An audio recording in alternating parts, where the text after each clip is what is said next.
Hello, everybody, and welcome to the Cyber Savvy podcast. I am your host, Mike Shelah, and today's podcast is powered by DTC. And remember, at DTC, we make IT work. To learn more about us, go to www.dtctoday.com. Our guest today is going to be a fun departure from some of the normal topics that we discover. Yes, we will certainly talk about cybersecurity, as he is an accomplished cybersecurity expert. He is also an entrepreneur. He is also an author, and I cannot wait to nerd out about his book, which is called Architecting Success. Evgeniy Kharam, thank you so much for joining the Cyber Savvy podcast. Welcome to the show. Thank you very much. Thank you. Happy to be here today. We definitely want to dive into cybersecurity, soft skills, and maybe connect between them as well, because in my mind, there is a connection. I wholeheartedly agree. So Evgeniy and I kind of met on the road together. We have a mutual friend in Phelim Row, and Phelim has had us speak at several of his events over the last few years. And we talk on similar subjects. I'm very much in the sales side of the world, and Evgeniy is very much in the social skills and soft skills and communication aspect of the business, which are all very crucial to being effective in technology. You know, today, so many people think that IT simply means tools and technology, but they forget how critical the people aspect of the business is. The interesting part that my core expertise came from being a firewall engineer. So I started as a firewall engineer. I moved to become a manager. I managed several teams in endpoint security, network security, cloud, SIEM. So I had quite a long career in security, very, very deep technical. Funny enough, when I was working in Israel for Checkpoint as a QA analyst, and I moved to Canada, in my mind, I was thinking everybody know how to debug a firewall. It's very common. You just open up the console and you go and understand how everything is working. Not really. But as you mentioned, the biggest aha moment for me is not what do I know, is not what my people knows, is how we communicating this idea to other people. Because if we are very smart, but we cannot explain our ideas in language, not always simplifying, the other people understand that it doesn't matter. You're going to just be geek. You're going to be very smart. And some people will admire you, how geek you are, but this is where we're going to end. Yeah, I think you make a very good point that from the customer partner relationship standpoint, that when we are talking to a customer, their expertise lies in another world. It lies in another niche, another industry. And so while they may understand some of the words we say, to presume that they understand all of them is dangerous. I have a funny story about it. We were doing a workshop. I was already VP of architecture at Horjove Group, who been running quite a lot of different people, doing a lot of pre-sales activity, a lot of architecture designs for enterprises. And we were doing a workshop for a company that basically make chickens, not make chickens, that basically take chickens, prepare them and ship them later on. And we spent a lot of time on OT and IoT, network security policies, but we were trying to get like, hey, what is your biggest fear? And me and the team is like all set on technology. He's like, not really. He's like, what? Salmonella is our biggest fear, and that the bridge will break down and coming across an island to our manufacturing facility. Like, okay, so we're not talking the same language, we care about different things. Yeah. Talking the same language is a critical piece to all of it. Whenever I talk to a prospective client, the very first thing I say to them is, today is not a technology conversation.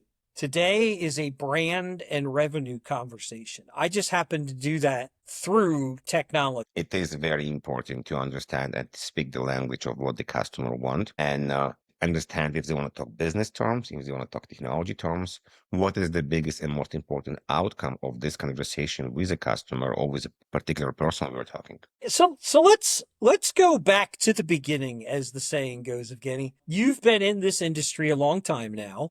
You've done a lot of work around cybersecurity with and for businesses, and you've got your finger on the pulse to what's going on in the marketplace today. I think so.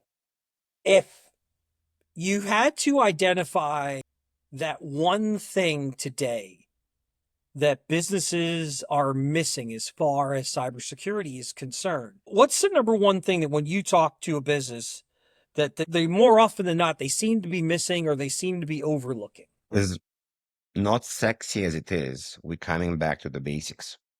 And the basic is understand our assets, understand what are we protecting.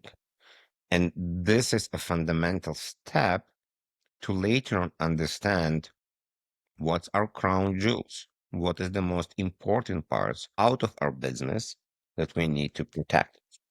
And I can give you simple examples. If you're a company that basically provide internet, you're an ISP, your availability to provide internet will be very, very important.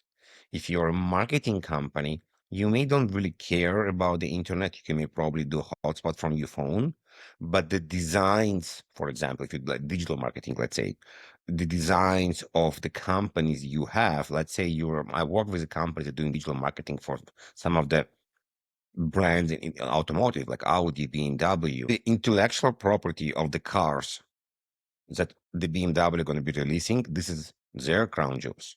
So this is their assets they need to protect. And everything else is going to be less important.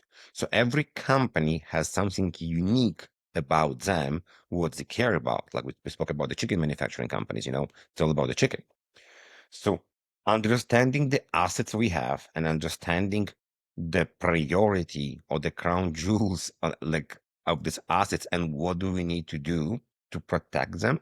And in many cases, it's the brand protection. In many cases, it's the availability. It's really understanding what's happening. If you're a medical doctor, for example, probably the people identities that you have and you maintain and their records gonna be the part you want to protect because the knowledge is in your head, but people trust you with their medical records. So it's really going to be depend on the company. And in cyber, we have this answer that depends. But I'll start with assets. I'll add the crown jewel part to understand what we're protecting, and then we need to understand how. And of course, we can go left and right, or up and down because there are so many different ways to do it. Yeah, I love that you use the marketing example because I had never thought about that until a little over a month ago. I met with the owner of a small advertising company here in Baltimore, and I gave her my 10-minute. Yeah, I've got this little concise 10-minute, basically says, you're either going to hear this and go, oh, that makes sense, or you're going to hear this and go, I don't care. And that's how I approach every new prospective client. You digest this 10 minutes, love it or leave it. And either way, I'm okay. And she had pointed out to me that if we had to recreate all of the IP that we've created for our clients over the years, we couldn't do it. Like if we were suddenly locked out of all of the design work, all the logo work, all the concepts we've come up with, we couldn't manually recreate that stuff. We could probably maybe 20% of it we could manually recreate, but it would take a hell of a lot of time. And, they would be functionally dead in the water. And that was a real eye-opening moment to me, as you put it, the crown jewels, because so often as cyber professionals, when we talk to a business, we talk about, protecting your data. And, so many businesses go, well, I don't have any data. I don't have any data that anybody cares about. And the answer to that is, well, there's always somebody that cares enough to steal it from you. And I gotta even emphasize even more. Unfortunately, they may not care. They may just run an automatic attack and you just fell basically from friendly fire, we can say this, or you're a casualty of something else. You were just part of a bigger attack and you just fell for it. Like there is evidence of bad guys putting malware on different companies, and these companies calling them and saying, hey, I'm a non-profit, I am XYZ. Oh, sorry, we didn't want to attack you, we will remove the malware. Like, there's evidence of this, because the bad guys, it's as bad they are, not always want to hit everyone. But you may fall under a massive attack. We had a lot of DDoS attacks in the past that will just hit a lot of different companies. Guess what? AWS from time to time goes down. For the last 10 years, at least 3, 4 times, from a DNS errors, from a config errors. Guess what? You're going to be going down with them if they're going down, or Microsoft. So you're not always you may go down because of somebody else. And you brought an interesting point about protect. So if you're taking this marketing company, I probably want to create different security controls to protect the data that will not fall to the bad hands. But you mentioned that their fear was not just to lose the data to somebody else, it's just to lose the data, to not have them accessing the data. So in this case, my mind going to recovery. How do I back up the data? Where do I Great store point. the data? Who has access to this data? Is this the same girl or guy that have access to your data center? Do you using the same password? Do you using the same credentials? Do you use MFA? So can we understand and create a scenario? And in many cases, when you tell the person, oh, we don't have any data, what you're describing, it's almost like a tabletop exercise. Okay, let's pretend. What will happen if blah, blah, blah? What will happen if blah, blah, blah? And you know what I find very interesting? When we talk about security awareness, and it's a part of security awareness, but it's on a different level. People are like, it's boring, I don't care. And I always reflect to something they care. Gentleman, lady, do you have a kid? It's like, oh yeah. When you go to a park, do you educate your kid what happened if they get lost? Oh yeah, definitely. They have a phone number, they remember my phone number. We tell we're gonna meet near the post. Okay, when you're going skiing, when you're going somewhere, do they have a way to communicate? Do they have maybe they have a phone, maybe they have something else, do they have a store? And in majority of the cases, the moment we're talking about something personal, or not just kids, it could be elderly people. Do you care about your Sure. parents? Do they have a button to contact you? Do they know what's happening as of emergency? People always have an answer. It's like, of course, Evgeny, are you nuts? She's like, now think about it for a second. They're like, this is what you mean about security awareness. Like, yeah.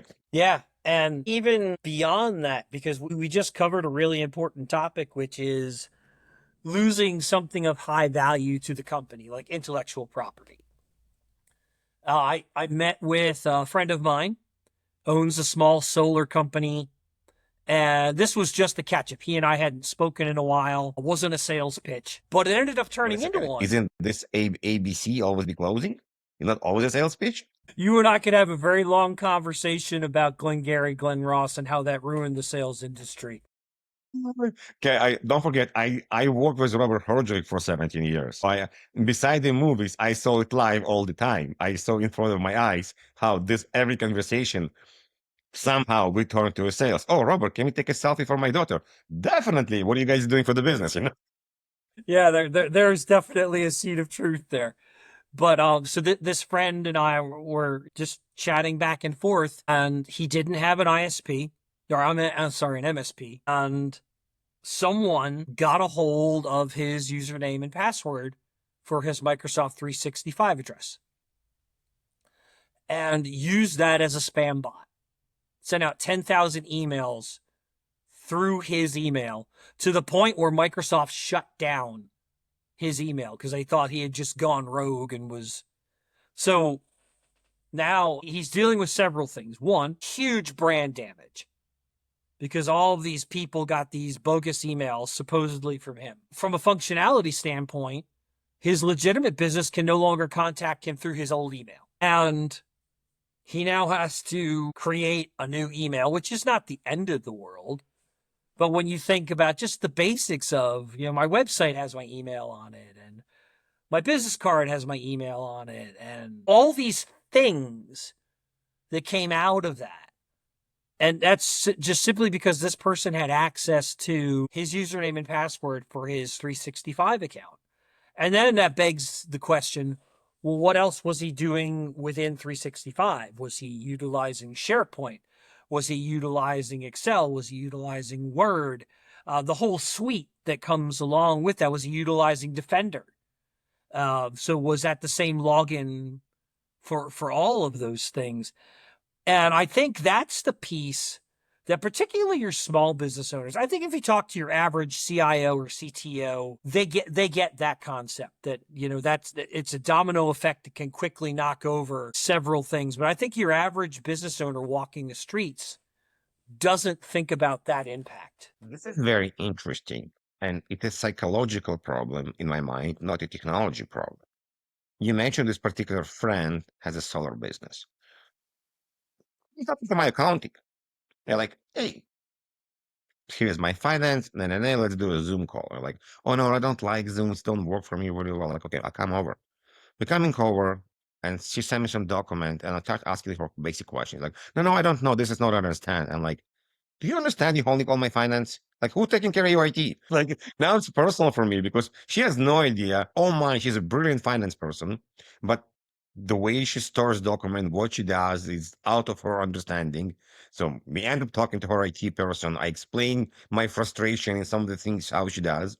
But where I'm going with this is people focus on their core business, and they should focus on their core business. If you're accounting, you're doing an ice cream, solar, mechanic, you shouldn't, and you maybe if you just really want to understand everything around it. This is why IT, MSSPs companies, people that doing this day by day, subject matter experts, can come and help understand. This is why you and me not trying to do our own finance and be going somebody else, because this is what they do. Absolutely. You don't And want this me is doing that. the part people don't understand sometimes. And coming back to passwords, people like, I cannot remember 25 different passwords. Leave me alone. I want something easy. You're like, okay, fair. There are solutions for this. But if you're not doing this, if you're reusing the same password everywhere, you potentially creating a much bigger damage to yourself.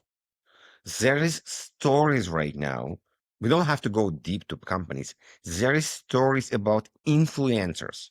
It's a one-person shop that basically selling pictures of something funny online, and they losing their accounts to the bad guys that now using the credit cards and using the other people to sell crap just because they were not kind of paying attention enough to understand what can be done better. I've visited several websites in preparation for a meeting with a prospective client, or, I'm visiting a new networking group, or I'm about to have a one-on-one call with a new referral partner. It's always a good idea to take a look at things and see where they are. And I'll go to their website and, it's not their company, but it's, Japanese cash casino slots. They're like, wait, what happened here? No, somebody hijacked their website. And this is, I think, bringing an interesting point as well. I'm talking about interesting points quite a lot. Is in many cases, you as a business owner will not going to build your own website. Why? Because it's not sexy anymore. You're going to trust Joe, Julia, someone else to do it for you. And it's good. It's fine. We just mentioned that let the professional doing this. But you need to do your due diligence, understand what this particular person will do for you, how they maintain this, how you understand where are your assets, back to assets, because you want to know. We cannot protect everything. It may happen to anyone, but at least you want to know that somebody did this and you can fix it right away, or it even exists. In many cases, people don't know. Yeah. And along with that, when you choose somebody to create your website, what is their philosophy on security? What topic? Is that a top 5 priority for them when they're designing, or is it something they sort of check the boxes to say they did the right things? That's a big topic for me when I talk to business owners and they say, "Oh, well, we have that taken care of." And I go, "Well, how do you know?" Well, my IT company, takes care of that for me. I go, "Okay, well, let me ask you this. When's the last time you sat down with your IT company? They reviewed all the assets that you have on your network and asked you about who's been added and who's been removed in the last 90 days." They go, "What do you mean?" I'm like, Bob was with you for 6 years. Bob left the company last month. What did you do with his laptop? What did you do with his email login credentials? What did you do with his other credentials to the rest of the software that makes your company work?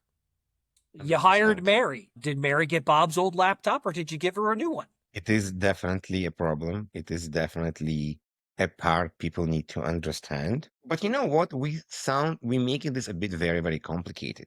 And I think it doesn't have to be very, very complicated. In many cases, the same as you doing a test for file alarm. You're not going and every month you need to do a task like, oh, what should I do today? You hired someone or you have a checklist and you go through the checklist. So the same with security. You establish the basic principles and you go into the basic principles and you have a procedure to do it. You don't want to hire anyone, do it yourself. Ideally, hire someone. Take this responsibility to give this responsibility to somebody else. Focus on your core business. Please make them accountable, as you mentioned. Understand what they're going to give back. Check with them. And if they're not doing what you expect them to do, or you don't know what to expect, ask somebody else, ask a friend, then change to somebody else. But I expect that my IT company or my MSSP company, if I will work with someone, will chase after me and tell me what's happening, good or bad, versus me chasing after them. Yes, agreed. Which is, why it's something like a quarterly business review it is so critical. Yeah, I am very fond of the doctor-patient analogy when it comes to MSPs and their clients. In that, you're going to talk to your doctor. You're going to go for your annual physical, and at the end of that annual physical, 9 times out of 10, they're going to tell you nothing's wrong. Which Yeah, this is which one? good. Yeah, you want them to tell you nothing's wrong. Now that 10th time where they discover something, well, I'm glad we discovered it now. So let's lay out a plan to deal with the bad thing. If you going with this analogy, if you're doing tests and everything is okay, they're not going to call you. But if there's a problem, they're going to call you and tell you there's a problem. Yes. Yeah, and I think that's the dynamic that seems to be missing a lot, particularly in the small business world. So many of the managed IT providers out there are, hey, we'll set up a firewall for you, we'll put on some antivirus. If something breaks, call us. Yeah, but it's also, we call ambulance chasers. They will call you at the end of the year, like, "Hi, Mr. Customer, how you doing? The renewal is coming next week. Is everything okay?" It's like, now you're calling me when the renewal is coming. Where you been the entire year? Yeah.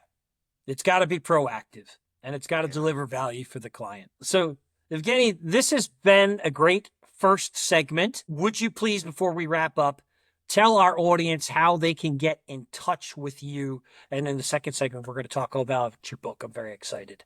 The easiest way to get in touch with me is gonna be through LinkedIn. Okay. So go to LinkedIn, type Evgeniy Kharam, Evgenay, and last name Kharam, Kharam, and probably they just want to do it there. Yeah, I'm almost on LinkedIn. As a fellow LinkedIn nerd, I appreciate your mindset, sir.